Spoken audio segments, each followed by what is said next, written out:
విఘ్నేశ్వరుణ్ణి పొద్దున్నే ఒక్కసారి చూసి నమస్కారం చేస్తే చాలు. అది లోకంలో ఎక్కడా లేని విశేషం.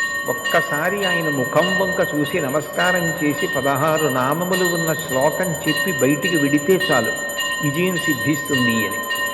రెండవది ఆయన యొక్క అపారమైన కరుణ.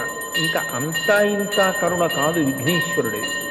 ఆయన క్షమించినంత తొందరగా ఎవ్వరూ క్షమించరు.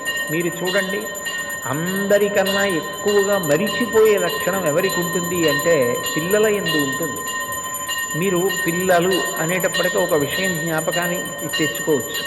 పెద్దవాళ్ళు ఏదైనా తింటున్నారనుకోండి, ఎవరో పెద్దలు వచ్చారు ఇంటికి, ఇంట్లో భోజనమో ఫలహారమో చేస్తున్న పెద్ద ఆయన ఆ పళ్ళెం పట్టుకునో లేకపోతే చేతిలో ఏ ఉండ్రాయో కుడుమో పట్టుకుని తింటూ వీధిలోకి వెళ్ళి స్వాగతం పలకడం.